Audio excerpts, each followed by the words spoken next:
Hi, everyone. My name is Nachman, and I am the CEO of Connect Books. I first would like to thank everybody here for joining, and I would also like to thank our co-hosts. Over here, we have Joe and Leslie from Riverbend.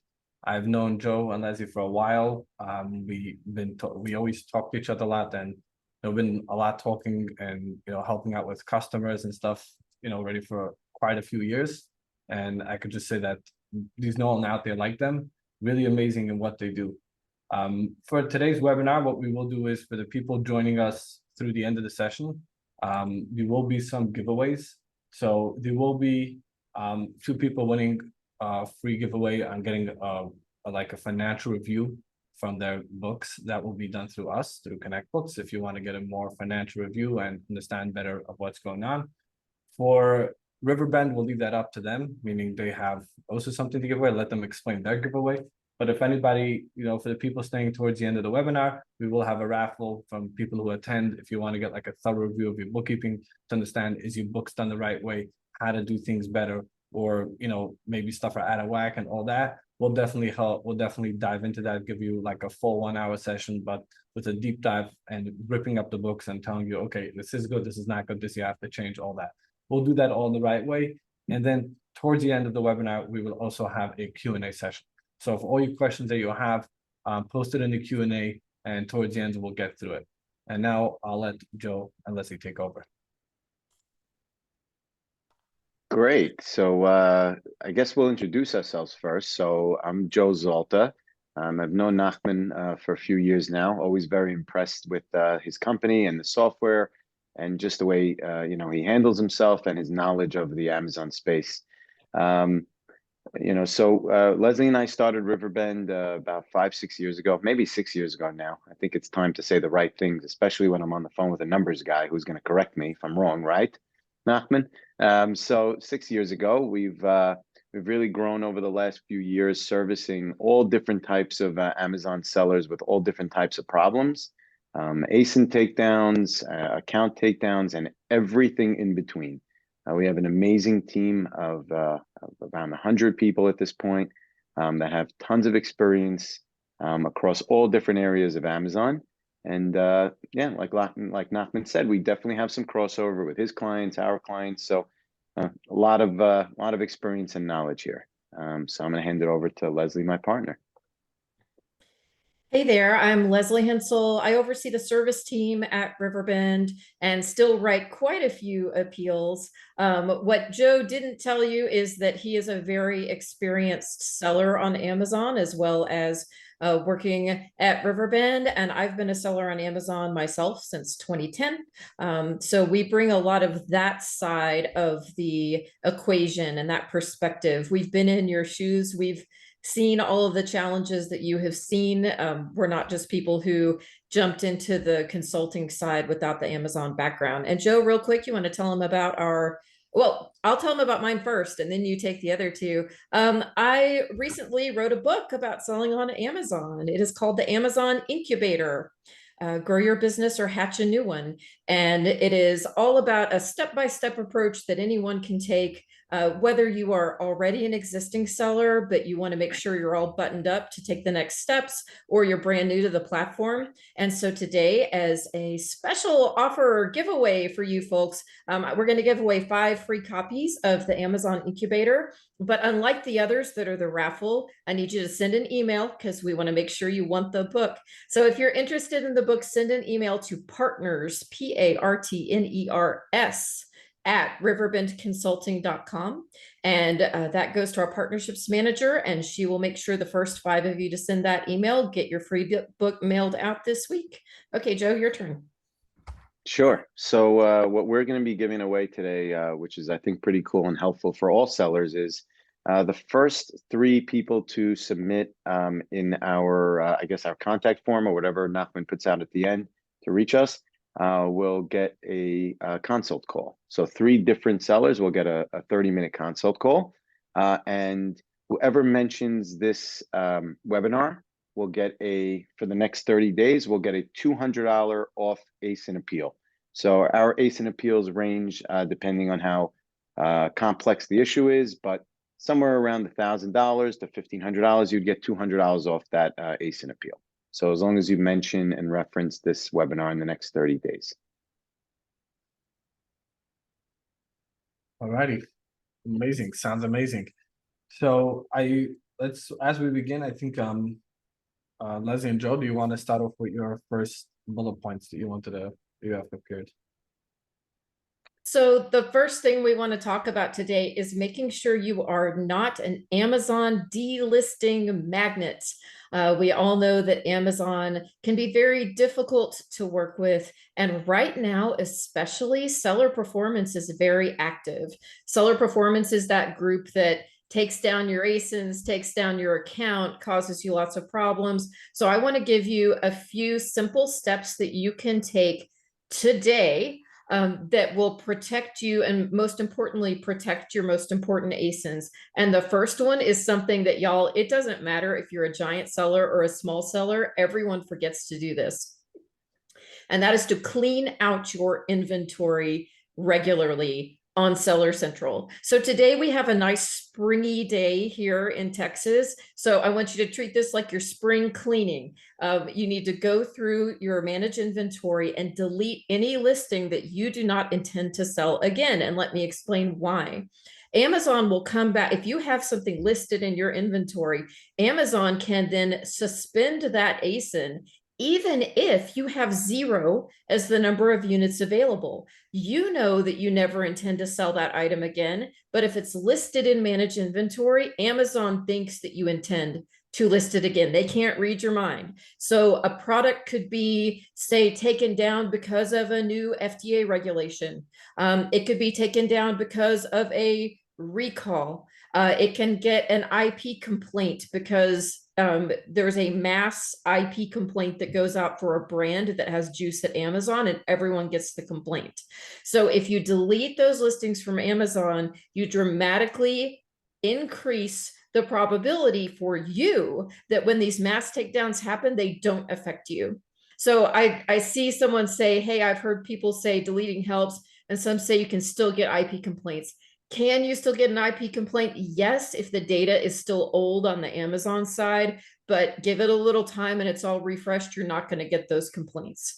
So Leslie, yeah. let me just jump in real quick. So I'm not sure if there are any beauty sellers on this webinar, but when I used to sell beauty back in the day, they were always restricting brands and moving them over to professional beauty or luxury beauty. And if I ever had any of those ASINs from the brands that got restricted still in my catalog, I would get a ping, right? Or a zing, or say, hey, this is restricted, get this out of your inventory, or you only have 30 days left to sell it.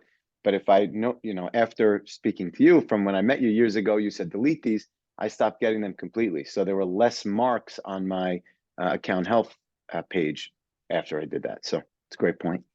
Yes, and the goal here is to keep that account health score high. And to have fewer, like Joe said, pings, because the more that they're having to correct you or tell you that you're doing something they don't like, the less empathy they will have down the road if you have a big problem. So next thing to do is to monitor your return reports. And y'all, this is another thing that is just neglected by almost everyone. If you look in FBA reports, there is a returns report. There's also returns reporting for MFN, but it's lousy. The FBA is much easier to manipulate. You want to download that report. Don't just look at it on Seller Central for the last 180 days. Why? Because Amazon looks at the last 180 days.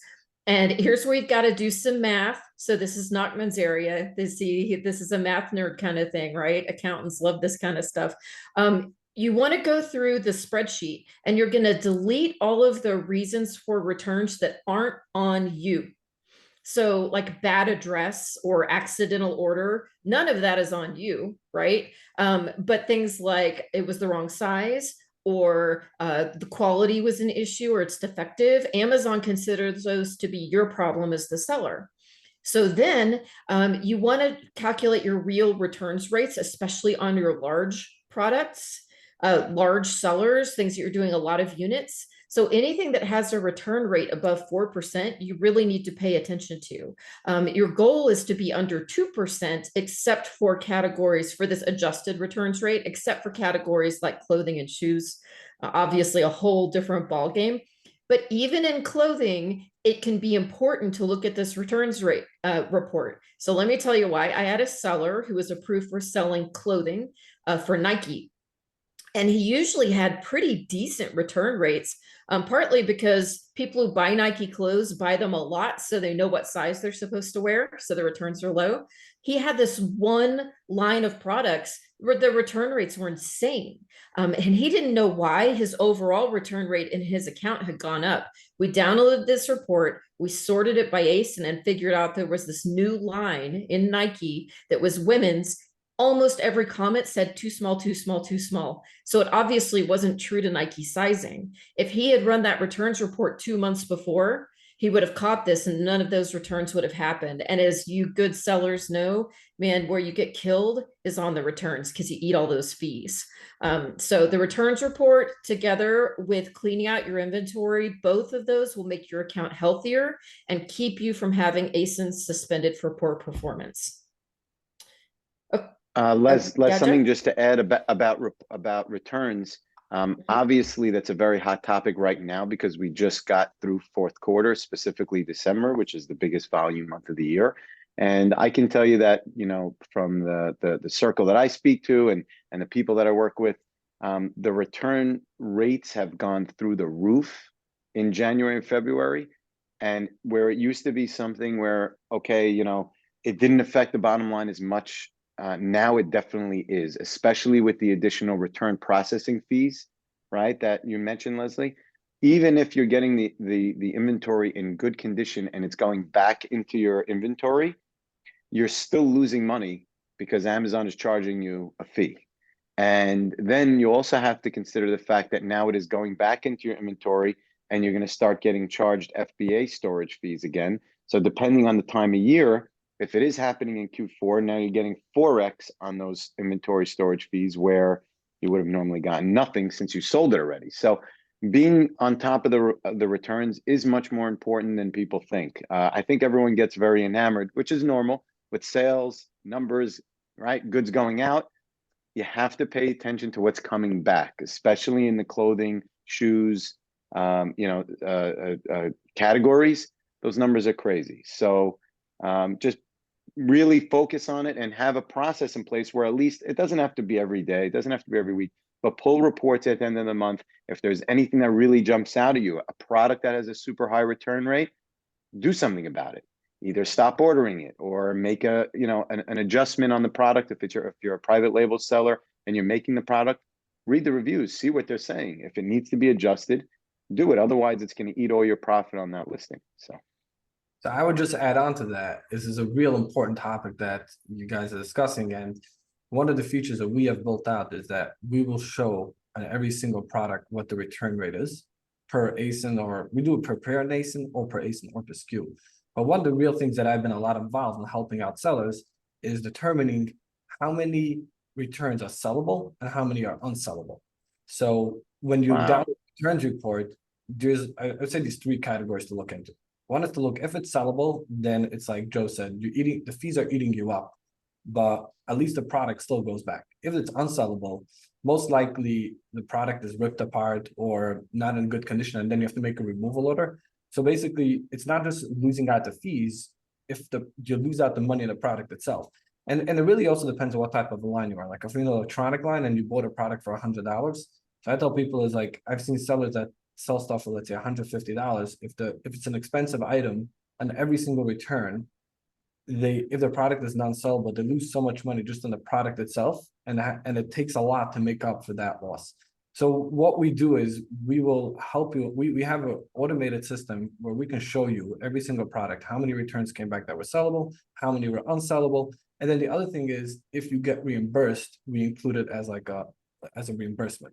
So one of the things you also want to check is like now, let's say I have 100 products that come back, 50 of them went back into inventory. Let's say 30 of them go in garbage, but if 20 of them get reimbursed, then technically the cost of those 20 you didn't lose out. So it's also important to like be on top of the reimbursements and on top of all that part to kind of loop back into it. So Nachman, I want to add one more thing to that, just while we're talking about this return topic. So we talked about some additional fees, right? So you're getting a return processing fee, okay? So that's one thing you got to factor in. You're also getting that now an additional storage fee because it's going back into inventory. But now you're saying you have in your program, it shows you which ones are going back and which ones are being unsaleable, right? Then you also have to factor in the actual recall of unsaleable, right? Because a recall costs somewhere between 90 and maybe, I think it's 90 cents up to maybe $1.50 just for the recall. Then depending on where you're sending it to, if it's a 3PL, they're going to charge you an in fee and an out fee. So we're again, not to really scare everyone of selling. We all know this already, right? But sometimes we don't want to know this. So what I'm suggesting is, and what we've been doing a lot in our company is, we're factoring that in initially, right? Especially if you have the data points. If you know you have a 10% return rate and you know you're paying this much and this much on these, factor that into your initial margin, right? Your initial markup. Don't be silly and think that you can work on a 10 or a 12% markup, because I guarantee you after, you're left with zero. So especially if you're a private label seller trying to source a product, don't work on too tight margins than when there's nothing left after with all the returns. So factor that in. All righty. So I'm going to jump into the next topic real quick before the number nerds run away with us some more. That is all such great information. It gets overwhelming though, y'all. It really does. But you can see how important it is to monitor these things, not just to keep your account healthy, but also to make some money at the end of the day. So next we want to talk about, God forbid you actually do all these things, but you still get suspended, or your hero ASIN is suspended. What contingencies should you have in place should this worst case scenario happen? So few points from me, and they're really boring, but so important, and everyone ignores them. Trust me, y'all, you don't want to be in this position. So imagine you're one of my clients and you come to me and you say, I got suspended. Amazon is asking for invoices for these 2 ASINs, but I can't find them. We have that happen with clients every single day. Eventually, they get their supplier to reissue the invoices, or they find the invoices, but precious time has elapsed while your hero ASIN is sitting there doing nothing and you're losing BSR. That is not okay. So what you want to do is have some kind of a filing system internally that your key people can access. So if you're on vacation, which happens all the time, you'd be amazed at the number of clients who get suspended on vacation. It's like a curse. If you're on vacation, if you're not available, if your purchasing person isn't available, that someone can find those invoices. We have clients that we submit invoices for them. They set up a Google Drive and we have access to their Google Drive and we can find all those invoices. Same thing for testing or any other kind of documentation. So if you're in health and beauty, you sell any kind of a topical product, you sell food, you sell anything that is a supplement, you have testing periodically. Really important to keep those up to date and then to have them on that Google Drive so that if Amazon asks you for them or they suspend the product and then ask you for the testing, you can immediately have it available. And then the last thing, which is really, really ticky-tack, but you gotta trust us. We see it all the time. If you have certain suppliers you work with frequently, make sure now that their invoices are in a format that Amazon will actually accept.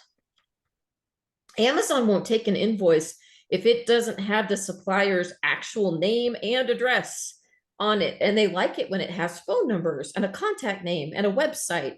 And your name and your business name and your shipping address and your billing address, all that needs to be correct. It can't just be an invoice from Joe to Leslie with no other information. It's got to have all those details.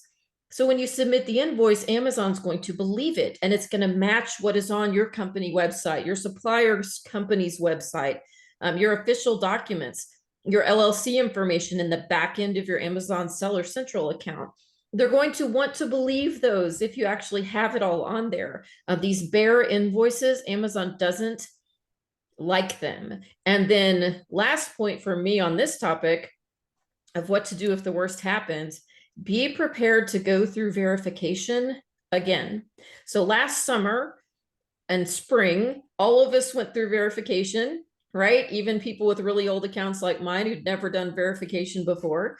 We all had to go through verification. That's where you had to show your passport or your driver's license and a utility bill and bank statement and all that good stuff. They're trying to prevent financial crime and money laundering. They want to make sure you are who you say you are.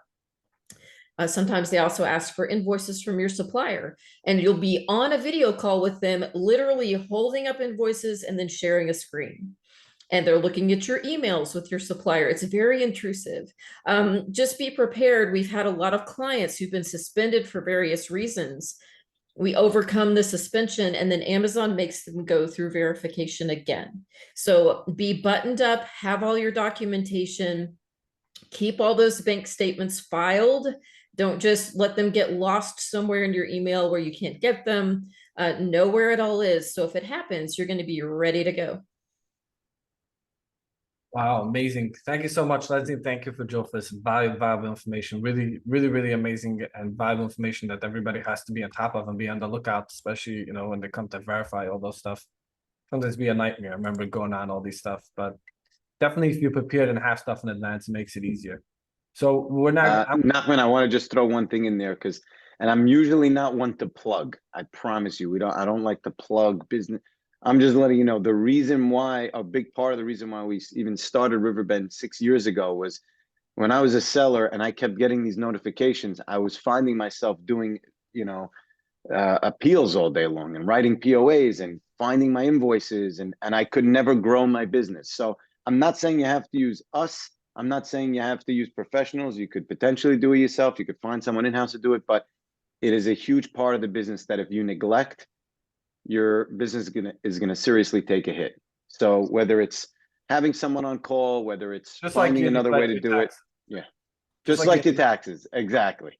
So it is a very important part of the business. Because really what you want to do is, as a seller, and everyone should know this, you need to focus on the next thing, whether it's a next product or a next great process, or, you know, the next new trend. You need, or if it's the next new product with your vendor, you need to be finding what's next, because this industry and this space is changing so quickly and evolving so quickly that if you're just too stuck in your own lane, things are going to move past you, and you can never rely on something. It's not there forever. So you got to be looking for the new things. You can only do that when you're not bogged down with things like taxes or things like writing appeals. Alrighty, so we're going to move on to the next topic. The data you should be obsessing to keep your books established. So we're going to be discussing about the idea of having proper books. And just to give a little background, didn't give in the beginning, a little background about ConnectBooks. So what we are, we're an accounting automation platform. What we do is ConnectBooks will like hook up to your Amazon account and get it, and then pull the data via Amazon and other sites that we support, and we will automate your data to QuickBooks. But our idea is not just about bringing data and dumping data. You know, they have that saying, it's like garbage in, garbage out. That's not what we do. What we do is we're actually helping you getting a proper set of books. And our go-to strategy is having a clear picture and understanding what's going on. And the things I'm going to be discussing kind of go back a little on what Leslie had said a lot about having clean inventory, understanding your return rate. And these are all things that also tie into your books. So what are the first most factor things that you want to do when you look over your bookkeeping?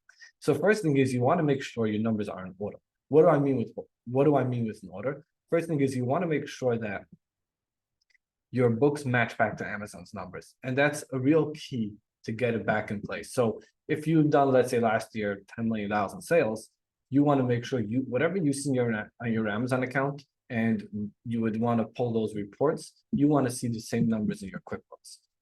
It gets very confusing a lot of times because Amazon pays you in 2-week increments. You have to split the numbers up by month. A lot of times Amazon can withhold funds, and you want to deal with all the different aspects of it. And you want to make sure that when you run a profit and loss, you see the same numbers, what you see in Amazon, you have everything lined up properly, and then you have your bottom number clear. So you want to make sure you have a real clear picture. And what we have done, and the way how ConnectBooks has even evolved to begin with, is that in the beginning, we run a separate bookkeeping department, and we were doing all this work manually for all our customers. And that's when we came with the idea, let's, kind of scale this and let's automate it. But our background is in the bookkeeping field, and our background is more about having a clear picture. And if you don't have a clear picture, then you have no clue what's going on. And I would say the hardest, the first step in your bookkeeping is to make sure the numbers match back, and making sure, like, the basics, bank accounts are reconciled, stuff are up to date, and the numbers match back to Amazon. But then the second hardest thing, which I can challenge a lot of people to, is having accurate cost of goods sold. Now, accurate cost of goods sold is so tricky, and the bigger you are, the harder it gets. And why is it so tricky? Because if I, let's say, cut a check out of my bank account for $5,000, right? And let's say we forget to enter that check in QuickBooks, at the end of the month, when you go through your bank account and you match up to QuickBooks, you say, "Ooh, I forgot this check." So let's make sure QuickBooks and the bank account match, so we know everything is in there. But cost of goods sold gets very, very tricky, because there's no bank account to match it to, right? Your cost of goods sold is going to be, so let's just explain a little bit what cost of goods sold would be. So let's say in this month you do $1 million worth of sales, but let's say the cost of those products was $500,000. So what you want to see on your P&L is not how much inventory you bought. You don't want to see what you bought this month, because that's not an expense for your business. Whatever you buy in this month will go into your balance sheet as an asset. And on your P&L, you only see the cost of the products that sold that month. That's what cost of goods sold means. You want to see the cost of the products that sold in that month. That's what you want to see in your profit and loss. And the inventory can be laying in your warehouse for more than a year, but you have to remember what you paid a year ago for that product. It could get more complicated. You could have bought the same product at one point at $1, one point at $1.50, and one point at $1.25. And you have to remember what the proper cost for the product you're selling now is. The product could have gone to Amazon, could have gotten returns, could have came back. It could have been sellable, could have been unsellable. You could have done this. You could have done a million and other things. And what ends up happening is, when that cost of goods sold number starts to become significant, and that's what's going to happen with every big account. The bigger you get, your higher your sales are, your higher cost of goods sold is. So if you're, let's say, doing around $1 million a month in sales, you have a cost of goods sold, let's say, around $500,000. If that number is off with $30,000, $40,000, which is not a big deal because it's less than 10%. So if your cost of goods sold is off with 7 or 8%, that could be the determining factor if you're profitable or not. So sometimes people try to see, do I have a business in here? Does it make sense to keep on going? Do I know what's going on? Am I going upwards? Am I going downwards? And they're kind of playing around with the numbers. But if they don't have a real true cost of goods sold number, then most likely, they don't have the clear picture. And what ends up happening is that you have no clue in which way you're heading. And the cost of goods sold really could determine what your bottom line number is. So if you're off at $30,000, $40,000, you can meanwhile be showing a profit of $40,000 a month, which could be $500,000 a year. And that can be a very nice income, but that could also be zero. And let's not even talk about the fact that you might be paying taxes on money money that you never made. So making sure your books are in order, but step one is matching it back to Amazon. And then, of course, doing all the basics. But step two is having accurate cost of goods sold. Understanding when you say last month, my cost of goods sold was $250,000, that number is 100% accurate. And that's going to match back. And that includes accounting for inventory in Amazon. That includes for accounting returns, whether they're sellable or unsellable, whether Amazon reimbursed you. All that has to be taken into account in order to come up with a proper number, because otherwise you just making things up and you'll have no clue. And don't get too caught. Also, now don't get too caught up with the gross number. Too many sellers get very gross. So does everyone? I want to make sure everyone knows what gross means. Gross means the initial sale price. Don't get too caught up with that. I know too many sellers that come over to me at events and shows. I'm doing 10 million. I'm doing 20 million. I'm doing 50 million. Congratulations. What is your bottom line net profit? That's what matters at the end of the day. So, that's very important that everyone focuses on that. And then the next topic, what we'll move on to, is understanding why you need a profit and loss per SKU. So there's a lot of different reasons, and there's a lot of different angles you can view a profit and loss per SKU. So let's say going back to having a clean inventory or understanding your return rate, as Leslie mentioned before, or understanding the profit margin on the SKU. Those are very important aspects. And you have also, not even to mention the ACOS, TACOS, making sure that you're not overspending on ad spend and factoring all that in to making sure that you understand. But also what I always like to do is take and this is really how I know how my cost of goods sold is accurate. So I just spoke about for 3 minutes or 5 minutes about, making sure you have accurate cost of goods sold. But then the next question is, how do you verify that? There's no bank account to verify it. I can tell you my cost of goods sold is $500,000 and like, yes or no. So what we always do is we have a profit and loss per SKU. And we make sure the profit and loss per SKU is 100% accurate. And then we want to take that number and tie it back into QuickBooks. So when the bookkeeper or your CFO runs your financial statements at the end of the month, they'll give you your top line number from Amazon. They'll give you a breakdown of all the Amazon fees, and then they'll give you a cost of goods sold number. And then that cost of goods sold number has to tie back out to a detailed report per item, which will include every single transaction from Amazon and displaying how you get to that bottom number. And that's really the only way you can audit. So like if you want to audit the numbers to make sure it's true, is you have the detailed P&L, and the detailed P&L, you can say, this doesn't make sense. And then you're like, hey, why do return rate go up? Or why has our ad spend go up? Or why are we doing more, we're doing more ad sales than organic sales? And, you can do all that information and break that all out and then tie it in. So that's kind of like what I would say the bank statement of your cost of goods sold would be having a detailed P&L per item, which that detailed P&L per item would tie back into your general financial statements. So that's kind of how we like to run the books and how we have like a real clear picture. And if anybody ever wants to take us to the challenge, we're always ready for it.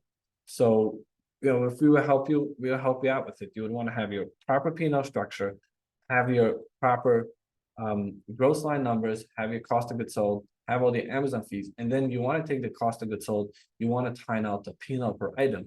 When you time out the P&L per item, you'll accomplish two things. Number one, you'll be able to see the individual SKUs, and number two, you'll know that your overall P&L is accurate.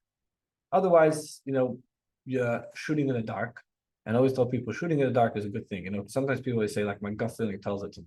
And the gut feeling is very good because, it happens the first 2 times, like you go like that. But once you get off that factor, like where your gut feeling doesn't work anymore, you need like a certain framework. Like if you have a framework that you're working on and you're like, okay, this is what I've done. This is what works. Then okay, this is what works. Next month, this doesn't work. Okay, we're not doing this again. But if you're like shooting in the dark and based off your feelings and based off decisions and that, once it works, once it doesn't. So you don't always know how long the game is going to play. And you want to make sure they have a clear foundation with a clear, proper structure in order to move on. All right. And then we're going to move on to the next section is when we have a crisis team, if your business is going through a crisis, how to select the proper partners and, who to know to reach out to. So I'll just say from my perspective is that been so long in the industry and been around for over 5 years in the Amazon space alone. And just by networking and building connections, I've gotten to know a lot of valuable people, like getting to know Joe and Leslie.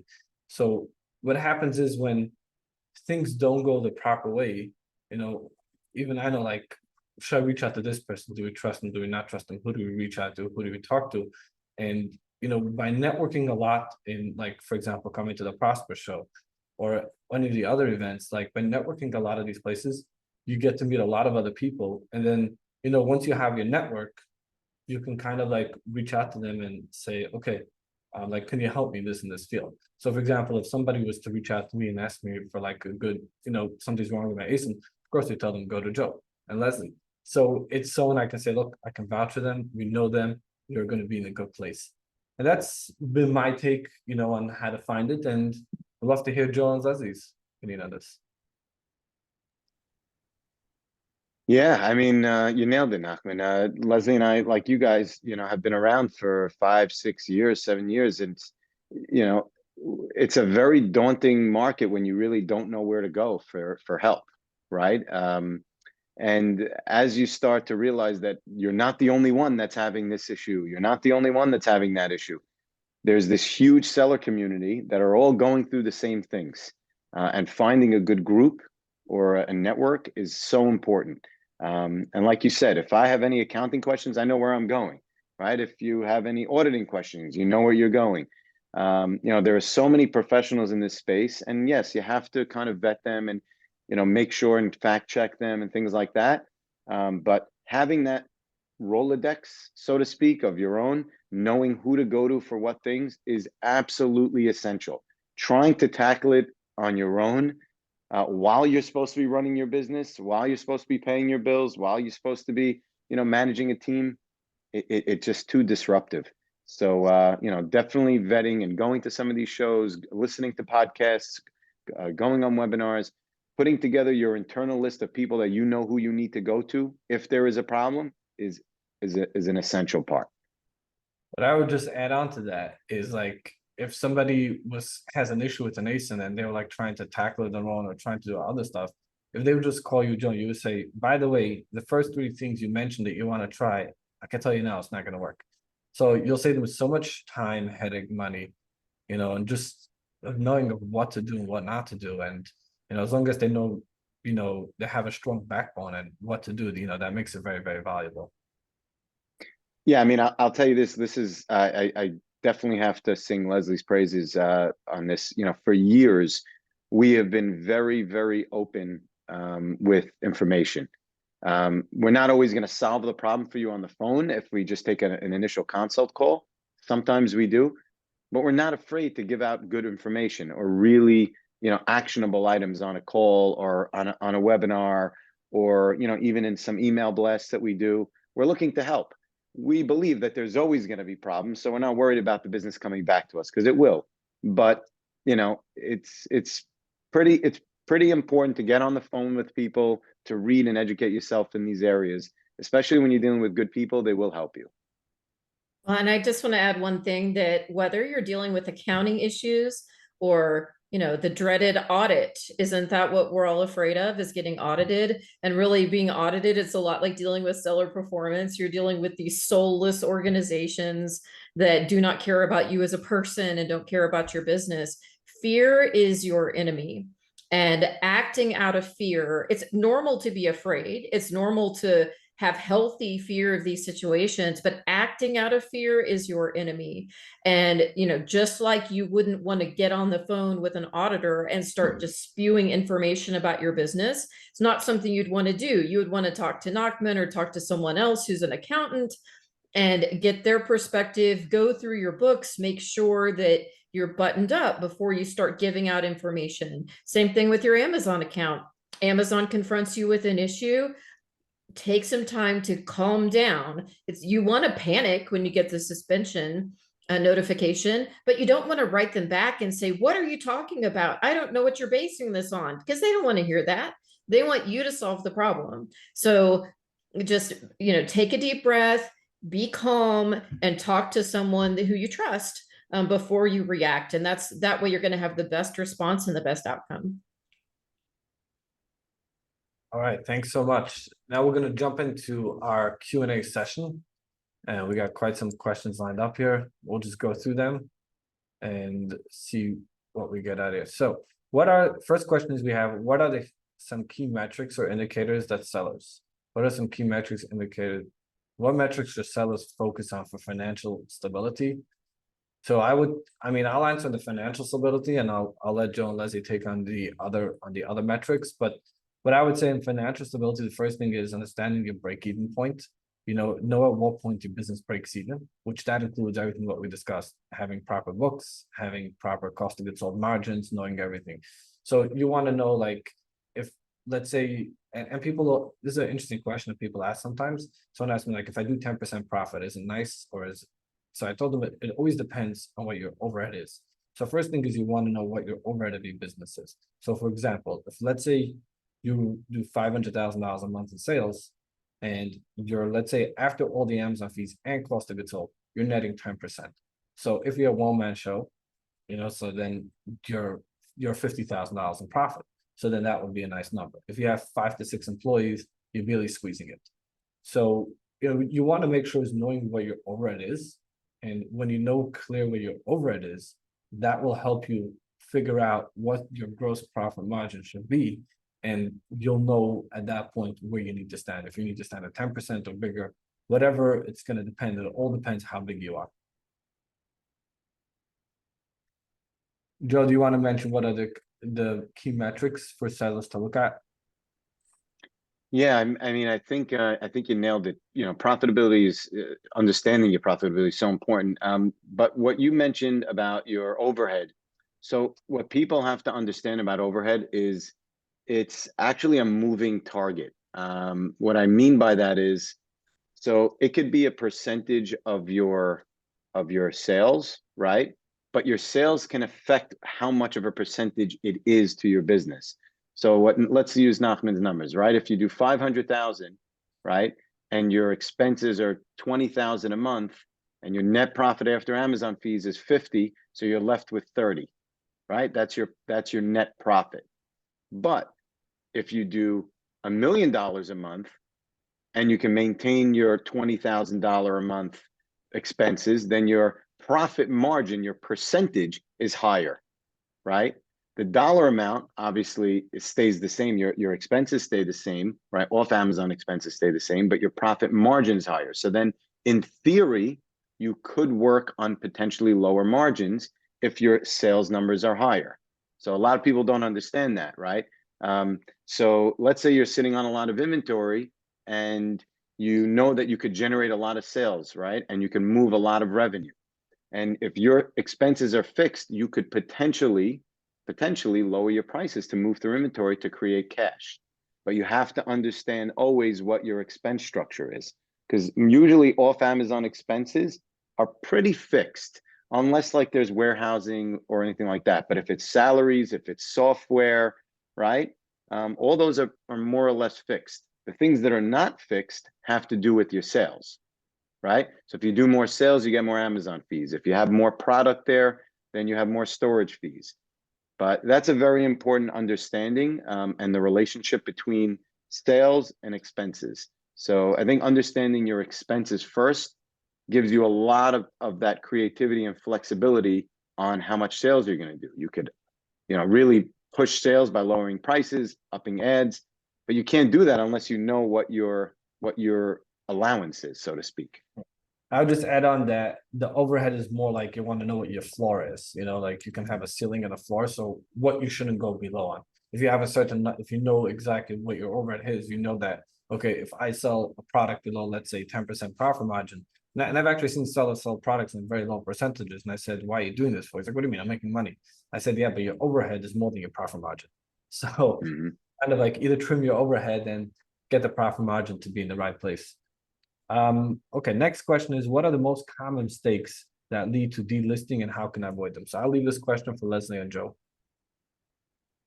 Okay, so the most common issues right now, because Amazon kind of goes in cycles of what they care about and what they're looking at. Right now, there are a lot of ASINs being delisted for claims. And so claims usually have to do with beauty products and health products. So for example, you may know someone who's had a product taken down because it made diabetic claims. That's a big push right now. But Amazon is enforcing even beyond the FDA rules on diabetic claims. So you can say manages sugar and they'll say, oh, that's a diabetic claim.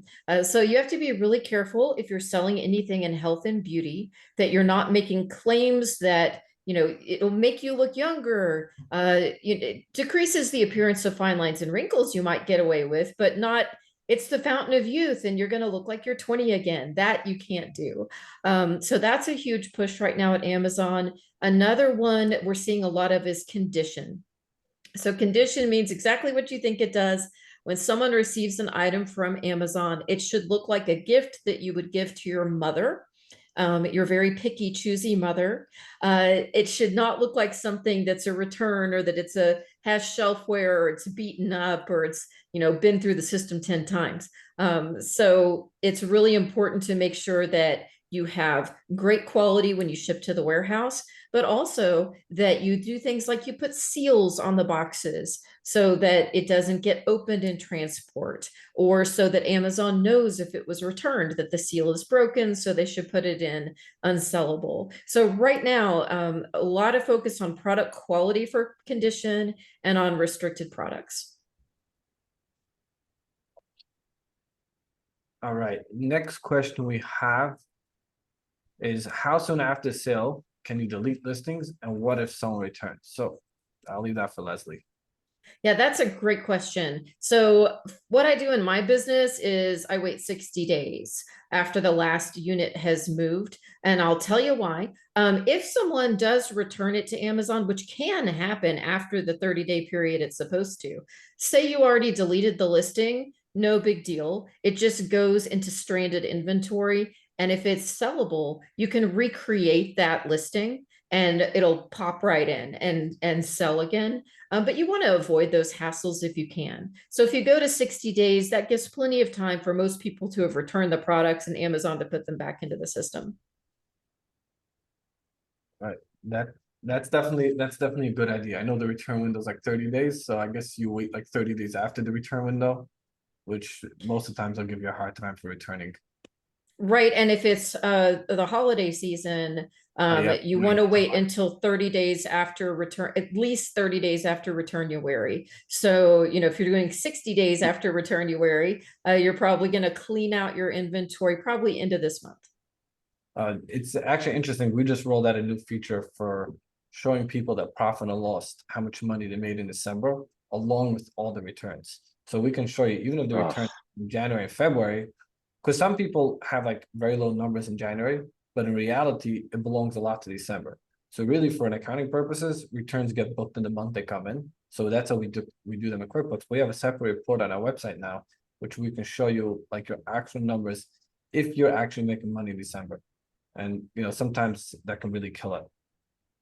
Nachman, I can talk about that for a second. That I think a lot of people discount how expensive regular FBA storage became in October, November, and December.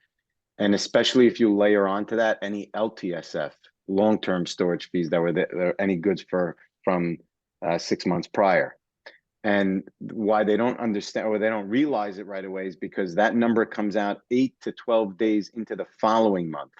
So you're doing sales in December, you think you're rolling, your profit margins are great, and then you can get hit with an insane bill in January, and it posts in January. So that actually makes your January numbers look bad. But then when you look year over year, you're like, oh, I did great in December. I'll buy everything the same. My margins will be the same. No, you actually have to combine the two and say, okay, what were my numbers between December and January? Or like you said earlier, take all those return numbers and storage fee numbers and apply it to December and see what you're actually making. You might have to raise some of your costs. You might have to send less inventory in. Those are some very, very important things that we've been doing the last few years to avoid, kind of being blindsided. So one of the things that we actually do is we take the storage fees in that month and we always put it back to the previous month. So that we've been doing it for a while. So we'll take the January storage fee, put it back to December. But the newest addition is that every single return that comes in, what we do is we have it at 2 dates, the day it actually came in, and then we look up the original order when the order was placed and we put in it a second date. So that's how when you want to really see the true December, we have the storage fee there as well. Plus we have all the returns, not that were returned in December, but from orders from December. So you could do it 2 ways. You can see the returns in December or returns from orders that were placed in December. Love that. It's great. All right, next question. In terms of keeping your inventory clean, what is the difference between closing the listing and delete products and listing? What should I select in the menu? So that's for Joe and Leslie. You want to delete product and listing because if you just close it, they think that you still intend to sell the product. Okay. Next question is, I didn't understand what you do with the returns report, just to analyze it. So from I'll just do a quick on that, and I think Leslie's a lot more to say than me. But on my end, what we want to see is we want to make sure that we actually pull the returns report automatically, and we bring it into your profit and loss. So we And what we do is, if let's say for example, if I sell a product on Amazon for $10, right? And Amazon charges, let's say, $2 commission, $3 fulfillment. So the seller ends up with $5. So the profit of every sale would be $5. Now, if and then you also have the cost of the product. So let's say the cost of the product is, let's say, $3. So at the end of the day, your net income would be $2. When the customer returns it, how much money did the seller lose now? So the seller lost the profit on the sale, which would be $2, but they also got back an item which they can resell, which that item is worth $3. On our end, if that item is garbage, you want to say that the whole loss was $5, not just the profit. It's also the cost of the item. So we tie that in, and we try to make sure that increases the profitability, and you want to make sure you're profitable even after all the returns and all that as well. There's also a return processing fee. Yeah, that automatically gets rolled in, because when all the reports from Amazon, all those stuff, the return processing fee, all that is going to be rolled in. I mean, you can also add on, you lose the fulfillment fee. Like if you're selling something for $10, you're paying $3 to fulfill it, you never get that back. That nobody even thinks of. You never get them back. It's nice that they give you back the commission, and then they charge a processing fee, and then they take a commission adjustment fee. They do. But the cost of the product is something that you only lose depending on the condition. So then, Vera, from the perspective of keeping your ASINs healthy and also preventing returns, because let's prevent some returns. If you sort by ASIN, you really want to look to see if there are ASINs where you're seeing repetitive reasons for the return. So if you see that a particular ASIN has a huge number of returns for defective, that's a problem. Or if they say not as expected, or sometimes there's one, I'm not remembering exactly what it says right now, but it's like it doesn't match the detail page. You've got a detail page problem where you're not explaining what the product is adequately, or you don't have good photos. A lot of returns, not all, but a good portion of your returns are preventable if you really monitor this report. I have a strategy I talk about a lot that's called always be improving your worst ASIN. So if you can only do one thing at a time, you search that returns report, you sort it, find that high return rate, and then fix that one ASIN this month or this week, and then move to the next ASIN that's the next most problematic. And each month or week, improve that ASIN by finding what that return reason is and fixing it to the best of your ability. If you do that and work through your catalog, your profitability is bound to improve. That definitely is. Sometimes like a little notch could really take the business up a whole new level. So Leslie, what do you think is a fair return rate? That's the next question here. What do you think a fair return rate could be? That's such a hard question because it depends on the type of product. Because if you're in shoes, it might be 20%. If you're in clothing, it could be 20% or more. Also, my understanding is that certain categories of clothing, it's even worse. So for example, clothing for pregnant women, it's even higher because they don't know how to size themselves. Some children's clothing can be like that as well. But if you're talking about hard lines, you really want to try and stay under 4%. Amazon wants you under 2% when you remove the false positive reasons like bad address or I ordered accidentally. But that's tough to maintain under 2%. To me, under 4%, you're relatively safe. But I bet Joe has more to say about that. No, you're pretty spot on. There are some categories that have lower return rates, like underwear, socks, things like that have relatively lower return rate. I think at the end of the day, you need to make sure, and this is why paying so much attention to detail is just absolutely key. You need to make sure that you're giving off enough information about your sizing, making sure that it's on model, if it's clothing, right? And even if it's not clothing, making sure that you're giving the key features that are going to just even 1% or 2% lower your return rate. If you're finding now that your competitors have that badge, it's actually set, it's not a badge, but it says it on the Amazon listing detail page. This item is frequently returned, or this item is frequently kept, or there's different language that they're using now. I think it's green is good, red is bad, something like that. make sure that you're doing what your competitors are doing, because if you're not, you're just hurting yourself. So attention to detail in that sense, making sure that one of your 6 images or 7 images are size related, or size related at least to the product, to the person using it. If it's a hardline item, if it's a kitchen product, put it in the kitchen. If it's clothing, put it on a model. If it's a bag, make sure someone's holding the bag in relation to a human being. So these are very important things that will substantially lower your return rate. Honestly, anything around 20% or higher, you better be working on some serious margins. I'm talking like 35% and up, because if not, it's gonna be really difficult to make money. Wow. Yeah, I what I've seen is a lot of cheaper products actually have a low return rate than the more expensive products. That's the way I always saw it. I mean, I'm only looking for the number side, not the other side. But definitely cheaper products, people like don't really think twice about sending it back. They don't really not gonna bother with it. Something like you buy for $100 or something like that. Probably people will definitely try sending it back. All right. We move on to the next question. What is the time period that are considered valid on tests? I'm not sure what that question is. Leslie or Joe, do you have any input in that? What is the time period that's considered valid on tests? I'm not sure. Does that mean like on a launch phase, or? I'm not sure. If we can just post the question again, we'll get to it. All right, we'll move on to the next question. 5 inventory sitting around for a year. Does ConnectBooks count interest in that? So it's actually an interesting question, but we are actually going to be rolling out in the next few months a FIFO calculation on inventory. And the reason why I say FIFO is so important is because, and I challenge everybody, if you have inventory more than $1 million, my question to you is, my $1 million question is, how much of that inventory is sitting around more than a year? How much more than 6 months? So what happens is, if you look at your P&L, let's say for 2023, and let's say you netted $500,000 after all, but you have inventory sitting more than a year, in my opinion, it's pretty much not worth anything.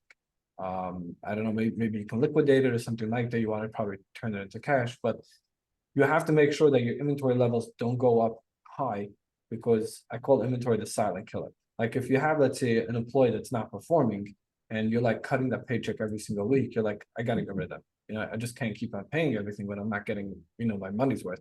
But inventory, you find the deal. You don't want to sell it at a loss because it's going to hurt you really hard. So it's like laying around, and then it never makes it onto your income statement because it's still part of your inventory asset. So knowing the inventory age, I would say, is crucial. And we will have a feature rolling out somewhere. It's a little too early really to announce, but probably like 3 to 4 months. Probably I'd say more like Q3.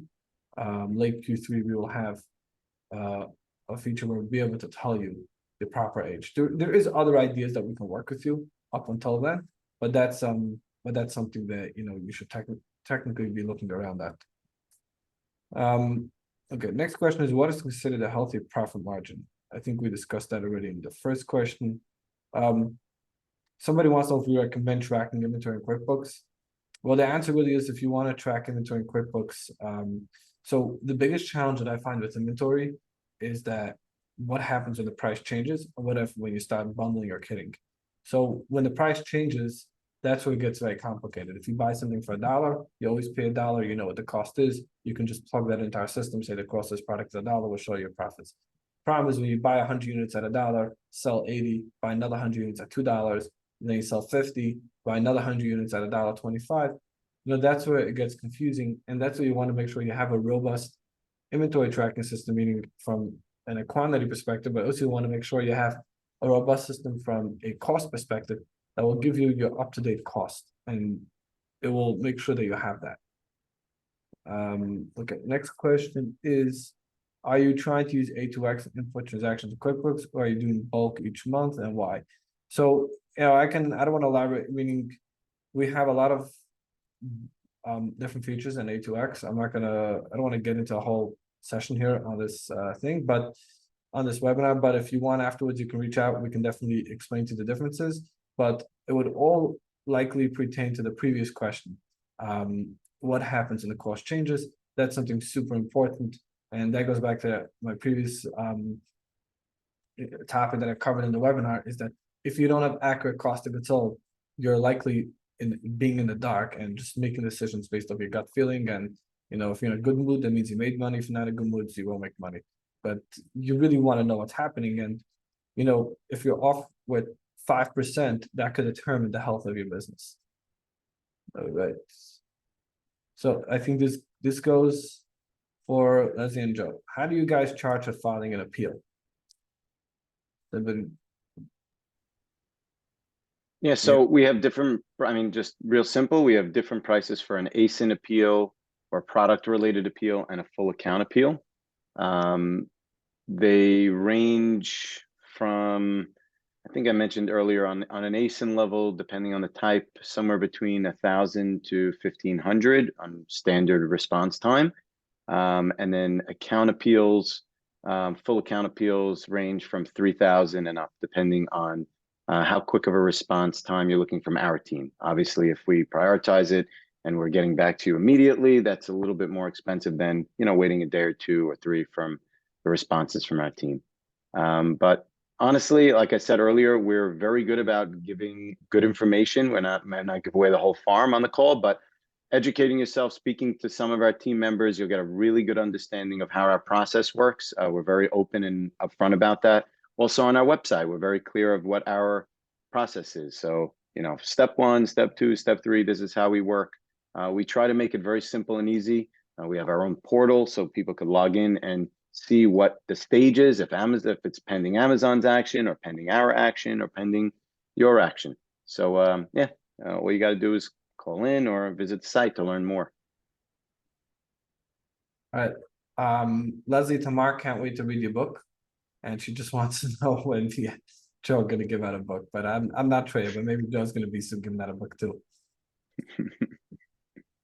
Does somebody wants to know what's the best way to keep receipts? A lot of my stuff are line orders and email. So I actually find, from a bookkeeping perspective, we do bookkeeping for customers and we're saying, hey, could we get this invoice? Could we get that invoice? Could we do this? So, Leslie pointed out having a Google Drive could make stuff very easy. That's one option. I actually found the different options. We actually take the invoices and attach it in QuickBooks to the actual invoice. So when we enter a bill in QuickBooks, there's an option to attach a file. Yeah, you add it on right there. So just how to have any questions, you have it right there. And then if you do have a lot of paper receipts, I actually saw a post on LinkedIn from ScanSnap. So ScanSnap is one of the most popular scanners, and they actually have one that can scan it directly into QBO. I'm not sure how it works, but from what I've seen, that looks very cool. So if you have a lot of paper receipts, I definitely look into that. If you work from home, what can you deduct? So these are the typical home office expenses that you can deduct. That's not available for W-2 employees, but you should consult with your accountants on that. All right. Is there any QuickBooks plans? Oh, we got a lot of questions here. Any QuickBooks plan does not work well with ConnectBooks? Just reach out to the ConnectBooks team. We're more than happy to help you with that. And all right. What other questions? We're running really tight.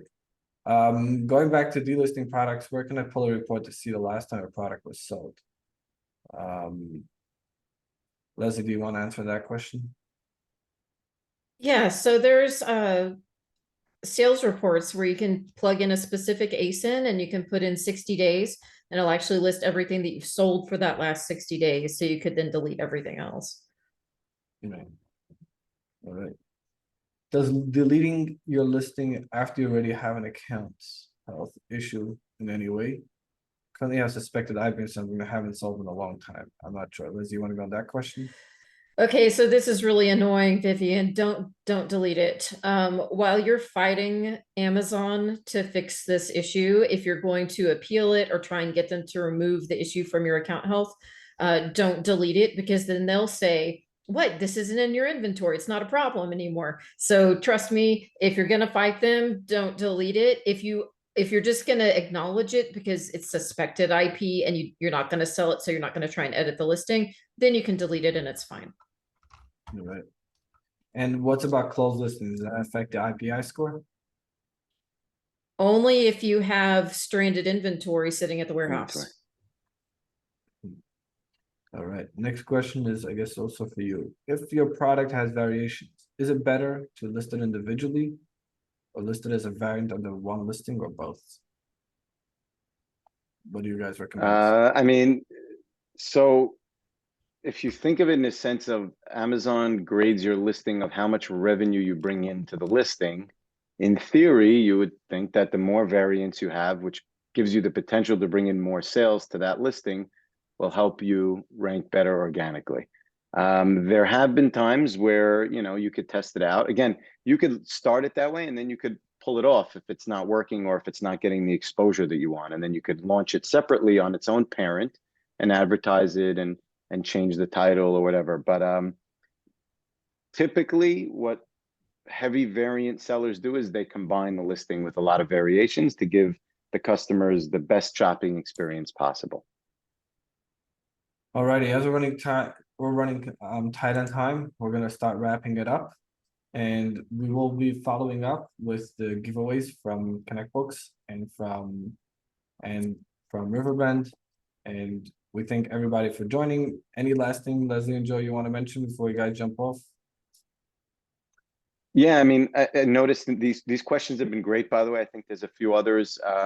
Honestly, guys, just go to the website, to the contact us section, type in any question you need, just reference that it was from the Connect Books webinar, and we'll be happy to jump on it right away. So we're here to help. Nachman, you did an amazing job. Ton of really great information. I think a lot of people don't want to know the tough things about the accounting side of Amazon. The people that Sometimes ignore it hurts. It hurts, but sometimes the truth hurts. So you got to know the truth. So I think you're an amazing resource for anything to do with the actual finances of an Amazon business. I hope everyone that's listening understands that. So thank you for having us. All right, thank you everyone, and thank you so much. And if you guys would like more about having proper books and understanding more about your numbers and having anything, just go onto our website, connectbooks.com. You have the live chat, and we're always happy there to answer any questions that you have. And thank you everyone. See you next month. Bye-bye. Bye-bye.